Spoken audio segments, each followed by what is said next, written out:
The following program is rated D for dumb.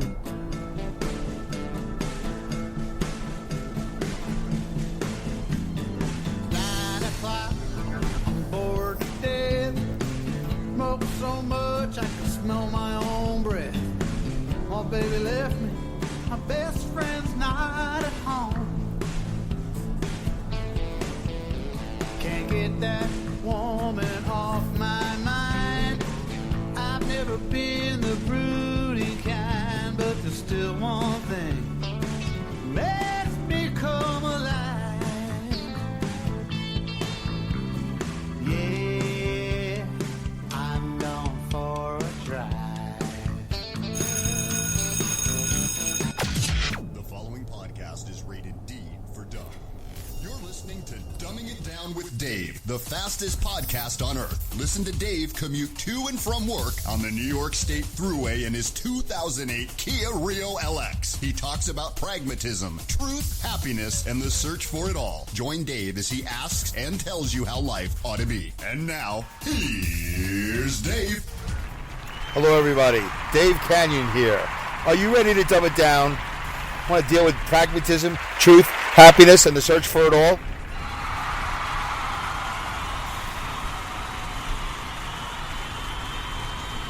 All right, then let's give it a shot. Hopefully I'm not overmodulating. Hopefully everything sounds good. Hopefully I'm recording it all.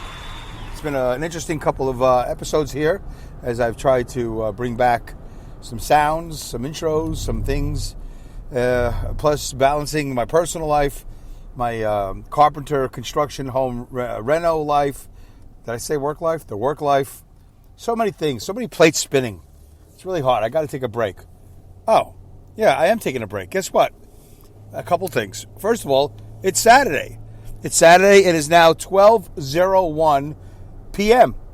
Yes, I am in the Dodge Caravan, and I'm headed home to my slightly renovated house. Getting better and better. Getting done. Just got propane heat. No, we've had propane heat. We just got a bigger tank because we're now going to get a propane stove to go along with the propane heat. So we're slowly switching over from electricity, which I'm pretty sure is more expensive. I don't know, don't care, but that's only half the news. The other half of the news is that did I say it's March 7th? I think it's March 7th here at noon. And I'm going home. It's a Saturday. Yes, I am. I'm going to be off of work for a few days. I am going to take a break because I am on suspension. Yeah, remember a couple of months ago, Hawkeye and his buddy Pierce, or Piercing Eyes, whatever, looked out my cousin Vinny window in their office where I work, and they saw me driving in the yard with headphones on. You know, that's really potentially catastrophically, fatally dangerous. Anyway, I mean, the previous 14 hours of safety and the previous 3 years of safety bonus, all I've done good. Never mind that. I'm in the yard where, my home, like my property. This is like the place where I really, this is where I start, this is where I finish. This is the place where so many rules are broken every day. And you can see a lot of those rules broken right out from that window. But no, they saw me. They saw me with plastic, little plastic Apple earbuds, whatever they call them, in my ear. And, zero tolerance. Zero. We have to write you up. Not even like, I don't really want to. It was like, we have to write you up. Zero tolerance. I'm like, yeah, but now that I know who did it and why they did it and how they did it, all he had to do was go, Dave, I saw you in the yard driving a truck. You got earbuds on. Listen, I'm just going to give you a warning now because, I know where you're at, in the world, and, I know how hard you work, and I know a lot of things, and I don't want to make this job hard for you. I don't want to make trouble for you because I like you, because you've done, by the way, you've done so much for me. Yeah, that's right. I forget. You've done a lot for me. You work all this overtime, and you're always like maintaining equipment, by writing things up. You bring it to our attention. You've really done a lot in this almost 7 years you've been here. Man, the contributions you've made. Yeah, I mean, if we just had written them down, because who would have thought we would have ever had to refer to it? But if we had written it down, I don't know, in 7 years, how many contributions have you made? 700? like 100 a year, like every other day. You're like, oh, look at this. Oh, look at this. Oh, look at this, oh, and how about the training you've done? All these new kids that you've trained and not so new kids. Yeah. Boy, Dave, you really do more for this company than most. You know what? Forget about it. Forget we even have this conversation. Drive around with earbuds as much as you want. Until you have an accident, then we'll have to put a stop to the whole thing. None of that was said. It was like, yeah, we have zero tolerance. I don't care who you are. So, has that changed Dave Canyon's performance at the job? You know what? Yes, just a little bit. I don't know if I really want to discuss it while I'm still working here, but let me just say this. I am not. Why am I clearing my throat? I don't know. I have coffee to wash it down. Let's see if I make it the voice a little bit better. Let me just say this. I am not nearly as enthusiastic as I was previous to this particular event. In so many ways, I just turn my head and I go, well, back in the day, I would have been a really excited and, motivated employee. Now it's like, you know what? It's not my money. You guys do what you want. And I don't need to take the extra time to bring this to anybody's attention because you know what? I'm not the only one that works here. I'm one of the few that gets caught with earbuds in their ear in the yard, regardless of what an effort I put in. But you know what? Let the next guy take care of it. So this and that, here and there, certain things I used to do immediately, now I give it a little thought and go, nah, I'm going home. Nah, not that important. I mean, nobody's going to probably die because of it. Like, that's always my thought. Isn't that like the Peter Parker story, Spider-Man, right? He's got these superpowers. I didn't have superpowers. I'm not trying to equate myself with somebody who has spider strength. I'm just saying, remember he had a chance to be a hero or do something. He's like, I'm not doing that. I'm just, I'm a wrestler. I'm a whatever he said. And next thing you know, his uncle Pete, somebody, got killed or mugged, whatever it is. And then he vowed, to forever fight crime because he was such an idiot. All he had to do is stop that mugger, that guy that was running. Does everybody remember the beginning of Spider-Man? That's how I recall it. He had a chance to be a hero. He was like, nah, I'm not into that. Next thing you know, his uncle's dead. Or was it his grandfather or his stepson? It doesn't matter. So, I don't have superpowers, but I do the best I can to rise above the average mortal to do more. Because that's the way I am. Some people say that's A-type. It doesn't matter. I don't care. I'm not looking to label. I'm not looking to classify. I'm not looking for pats on the back. I'm not looking for anything. I'm just saying, you had me at hello. You had me at you're hired. And now it's like, nah. Now you had me at we have zero tolerance for earbuds in your ear. And I'm just not going to be as whatever. If there's a loose lug nut, like something I think can kill people, I will certainly take care of it. But there's just a lot of basic things that a conscious person does over an unconscious person. And I like to think I'm conscious. And I do a lot of extra things.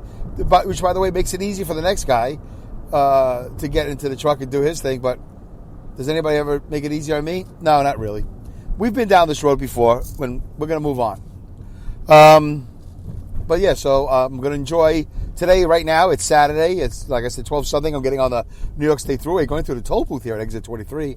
As a matter of fact, I'm going to head south on I-87, also known as the New York State Thruway. And I think it's still known as the Governor E. Dewey Thruway. Anybody remember Governor Dewey? Dewey? We don't. But anyway, I'm going south on the Thruway. I'm headed home. So I won't be back to work. Today is Saturday morning. I won't be back till Friday night. Really a week. An entire week. But then there's I usually work Monday, Tuesday, and Thursday.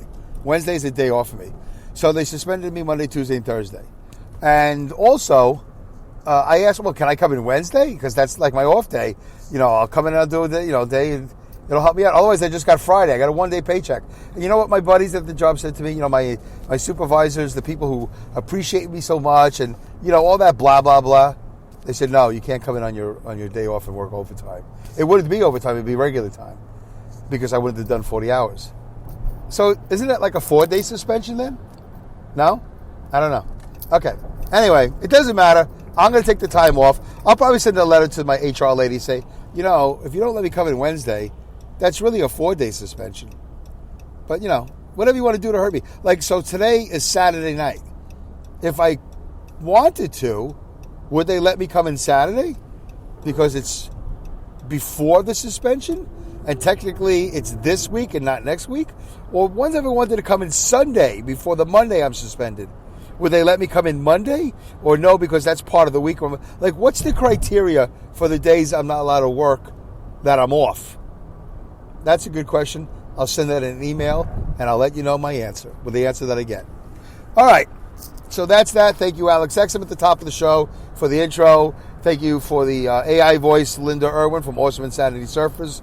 And thank you, of course, Hal and Philly for that great song, Going for a Drive. Everybody loves Going for a Drive. Hal and Philly, Tales of the Road Warriors, great episodes that just came out. And also, It's Easy When You Know Hal. And he gave me permission with full blessing to use Going for a Drive, which is still not available commercially, but hopefully he's getting to it. I'd like to see that on vinyl. So that was all quick. That's what I wanted to do. Quick. I promised you I try to do some quick, stuff. Here's something that I want to talk about. Where's my paperwork? Hold on. All right. Now that was a little scary. I had to stop recording because I took these notes and I couldn't find the piece of paper. Apparently, it slid down the dashboard into the passenger side. I had a little crack pipe panic attack. I was like, "Oh my God, where's my notes?"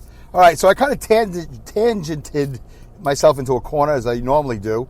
So let me just quickly recap a couple things. First of all, last episode, if I had $1 billion, right? If I had $500 million, that was the name of the show. And what was it, episode 203, 204, whatever it was. I enjoyed doing it. I don't know how much you enjoyed listening to it. Some of you commented about certain things. And let me just quickly, I want to get to the thing I really want to get to this show. But I just want to quickly go over, why did I do that show? Because Mayor Dunberg spent $500 million to not win, the candidate, whatever, to be a president of the United States. He didn't even win the opportunity to be president. He spent $500 million. And I was like, $500 million? First of all, where did he... I know he's a billionaire, but where did he get $500 million? I'm all for capitalism. I love capitalism. I love profit. I don't like greed. But where did he get $500 million? And was it all his money? Or was it those donations? And if it was, boy, what we could have done with $500 million, and now it's gone. I know the guys who make signs made a lot of money. I know the publicists he hired. I know that a lot of people did very well during his run for losing the president candidacy. Because I'm not going to say he ran for president. I'm going to say he ran to lose. He had a horrible debate, which I never saw, but on the radio they couldn't stop talking about how horrible he was. And what is just an abominable, abominable? That's one of those Howard Stern things. I don't know if I'm pronouncing it right. What a really bad performance. Just bad. By the way, what's with the New York mayors and governors? Pataki, horrible run for presidency. I think he's run for president twice, but not even like in the primary, like not in the general election. Didn't Giuliani run like back in 2000 something? Didn't he like come in late also? Had a horrible run, and then he bailed out after a couple of weeks or whatever. And then this guy, Dunberg, what a horrible run. And there was a fourth one. There was Pataki. It wasn't a Cuomo. I don't even think the original Cuomo ran. But he was supposed to be some great orator. I didn't think he was a great orator. Anyway, so yeah, Giuliani, de Blasio. Dumblasio. Yeah, Mayor Dumblasio. What a horrible run he made. What is with the New York governors and mayors? What is that? That's 2 mayors and 2 governors. How come they can't run for president like decently like everybody else? You got the mayor over there, the Buttigieg, right? How come he knows how to run for president? Just a little mayor in a little town. And he had controversy following him too. Boy, there's something weird about the New York guys here. Just too busy being corrupt, I guess. They don't know how to run for president. All right, so the point was that I wanted to talk about what you could do with $500 million. So I did a little bit more research on it. Actually, I just did it before I started the show. And I got to tell you, it really drained me. I was falling asleep here in the car. All right. So I did the whole thing with a penny, a dime, $1, $10, and then $100. And I said to you, I'd never seen a bill over $100. Maybe, I don't remember. If I ever had a $500 bill or a $1,000 bill, I don't recall. But I don't know why you would have that money in your pocket, but whatever. And if they actually print those size dollar bills, it's amazing. Like, who carries that around? Hey, can I have a change of a 500? Hey, can I have a change of 1,000? I mean, once you get into the 500 range, isn't it all credit or a check? Who's whipping out 500s? Anyway, drug dealers? I don't know. People who buy exotic Bengal tigers from the Orient and they're illegal? Black market Bengal tigers? I don't know. All right, so I did the whole thing, a penny, a dime, $1, $10, $100, $1,000, and then $10,000. I just want you to know that if you had $10,000, you can give 10 different people $1,000. 10 different people will be like, ooh, $1,000? Well, thank you, Mayor Dunberg. If you had $100,000, you can give 100 different people $1,000. 100 people. Imagine in a neighborhood if 100 people all live near each other within 5 miles and they all got $1,000. I bet you see a little spike in the economy, your local economy, the restaurants, wherever. Not life-changing, but it's something. If Mayor Dunberg had $100,000 and he wanted to give it away, right? This is all Mayor Dunberg giving it away instead of giving it away to the people who didn't elect him to be anything on the way to becoming the president. If you had $100,000, you can give 100 people $1,000. Did I do that already? Yeah. If you had $1 million, you can give 10 people $100,000. So imagine my town, whatever town you live in. Imagine if 10 people all of a sudden had $100,000 as a gift. Forget about taxes. I don't want to talk about taxes. You can give 10 people $100,000. Or you can give 1,000 people $1,000. Wouldn't that be great for the economy of that area? Maybe it would be bad. I don't know. But it'd be an interesting experiment. If you gave 10 people in a neighborhood $100,000, or you gave 1,000 people $1,000. If Mayor Dunberg had $10 million, he can give 10 people $1 million. If he had 10 million, he can give 10 different people $1 million. Or he can give, I think, 100 people $10,000. 100 people, 10,000. I think that's what I wrote. Or he can give 100,000 people $1,000. It goes on and on. I don't have time for this. I thought I wrote it right. I'll revisit this. But it's just amazing that you could break this down in so many different ways and help so many different people. How do you have $500 million and then run to lose the candidacy or whatever for the nomination for president? Not candidacy. The nomination. I'm sorry. I kept on saying candidacy. The nomination. $500 million to lose. To not even make it to the convention. This guy has lost all credibility for me. Anyway, I talked about it last episode. I wanted to bring it back and sort of revisit it. There was a reason why I did that episode. Because also, after I did the episode, I published it, all that. It was not yesterday maybe, but the day before. I forget. Maybe it was yesterday. It was actually Glenn Beck. I was listening to the Glenn Beck show, and they actually were talking about it. Like, oh, look at that. I selected a topic.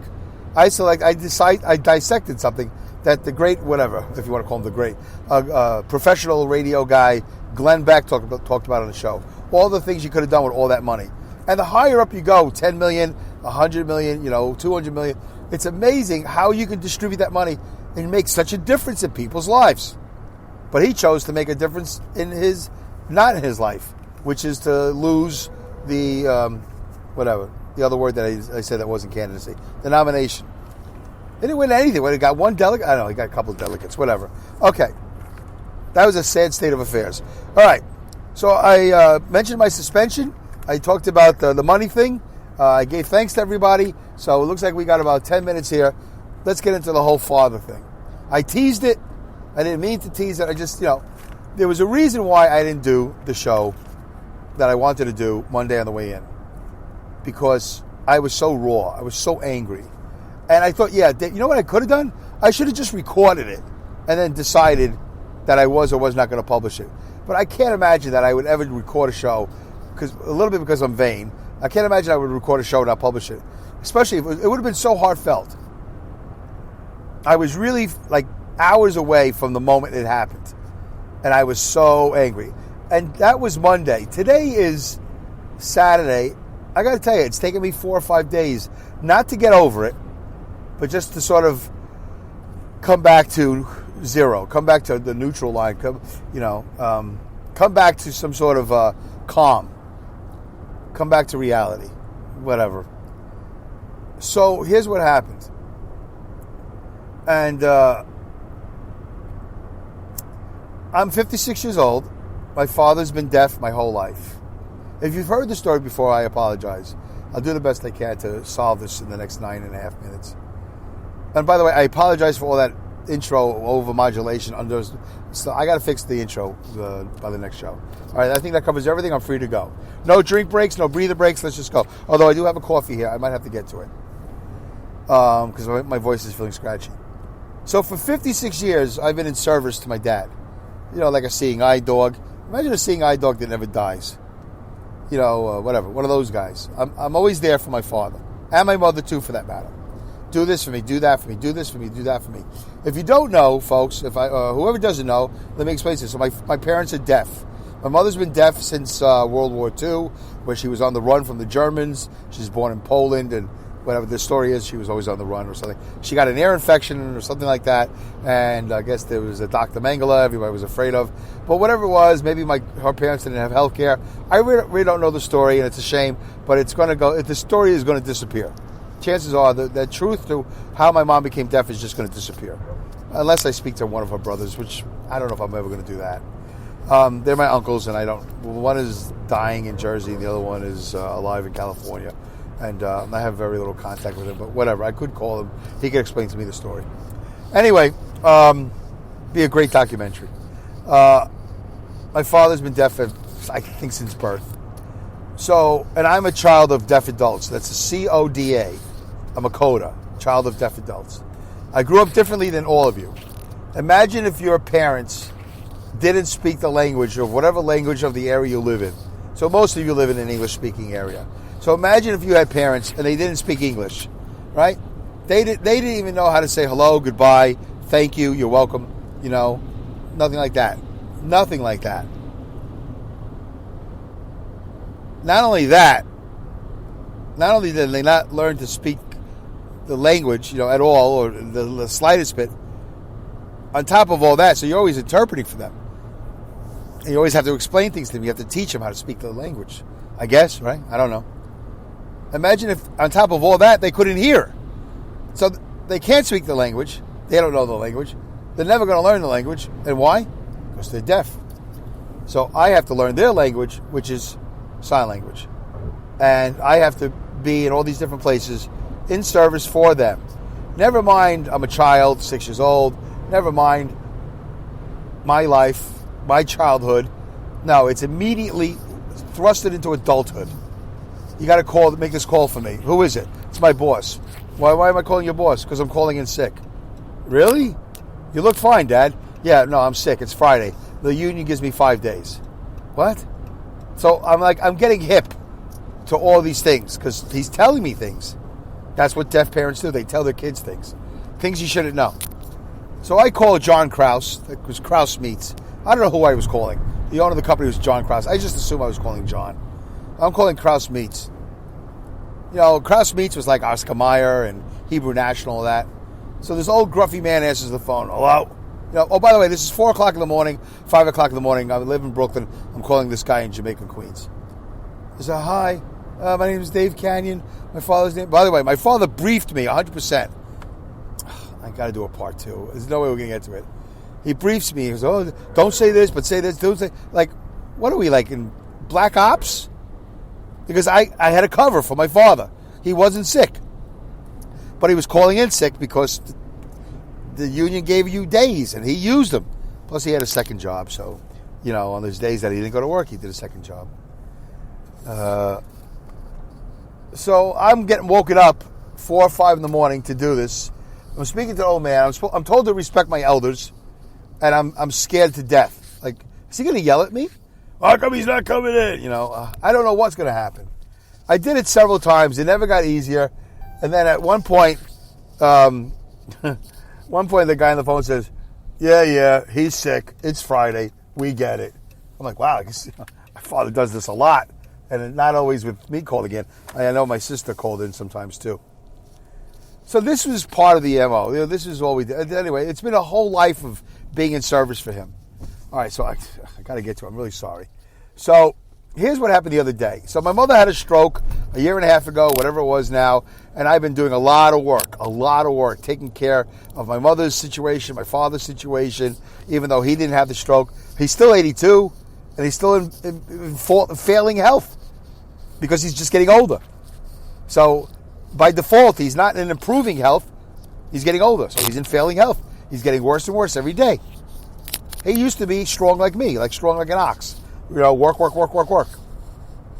And now he's not that strong. So he goes to his doctor in Manhattan. Loves it. Loves to take the Accessoride from Brooklyn. It takes an hour and a half. Goes down to Columbia Presbyterian. Sees the doctor. They provide an interpreter. It's a whole what to do. So it kills his day. Kills the whole day. But he loves it. Because, it gets him out of the house. Gets him away. Going. But now he's bedside with my mother all the time. All day long. He doesn't even have a life anymore. He doesn't do anything at all. He wakes up, he does his thing, goes straight to the nursing home, sits bedside with the wife. I get a phone call out of the blue. Second time this has happened. First time for this situation. I get a phone call out of blue. Some woman, really nice woman, her name is Tai, T-A-I. You don't encounter that too often. And she starts explaining to me that she's from Aspire Health. It doesn't matter. But they got a referral. You get a referral? Oh, by the way, we want this patient to do this thing. We say it's okay. My father gets a referral from Blue Cross Blue Shield. Empire Blue Cross Blue Shield. A huge company. You think they give away anything for free? No. You think they care about their patients? Their clients? No. I don't think so. Does any health insurance company or whatever you want to call them give anything away for free? No, not really. You pay for everything. Do you think that they care about anybody? No. Well, in this particular situation, they still don't care. But they figured out a way to save money. And the way they decided to save money is certain people apparently qualify to get a nurse practitioner, practically a doctor, because they can write a prescription, to get a nurse practitioner to come to your house, to come to your apartment. They will do a full checkup on you, and they will see you on a semi-regular basis. You might need to be seen every other week. You might need to be seen every month. And after the first visit, there'll be a determination. But meanwhile, guess what? It's free. Guess what? It's 100% covered by Blue Cross, Empire Blue Cross Blue Shield. There's no catch. I vetted this woman out for an hour. I almost didn't answer the phone. I get a lot of, these phone calls of different things. Whatever. Because the whole world is hip to the fact that there's a woman suffering, recovering from a stroke, and there's a husband, and there's money involved, or whatever. Whatever. Everybody sees the green. Like I said a couple of episodes ago, that doctor in New York radio, is all those infomercials. There's got to be a lot of money in cancer. A lot of money in cancer. So there must be a lot of money in nursing homes and whatever. So they figured out that they don't care about Harold, and they don't care about Sonia. They figured out that if they send a nurse practitioner to all these people's houses or apartments and do a checkup on them and then visit them semi-regularly, whatever it is they think that is needed, 2 weeks, every month, or whatever, they will eventually save money on emergency room visits. That's the whole purpose, is emergency room visits. Because that's even more expensive than so. Some actuary or whatever you want to call it figured this all out. I'm going to have to do another episode, folks. I'm sorry. I'm really sorry. So I call my dad. After I vet out. I feel like I should just redo this whole episode. I call my dad and say, Dad, here's the deal. I got this. It's all taken care of. I vetted it out. I spoke to Ty. This nurse practitioners come to your house. They're going to get an interpreter. I worked really hard. I was so excited. I really was excited. Like, I'm a good son. I did the job. I did what I was supposed to do. I didn't say, I don't want to talk to you. I didn't not take the phone. I answered the phone. I was on another phone call, by the way, concerning my life, my podcast. I'll have to do a part 2. I'm going to have to do a part 2. There's just no way around it. Spent too much time on the other thing. There's a lot to talk about. I'm going to tell you in part 2 what happened.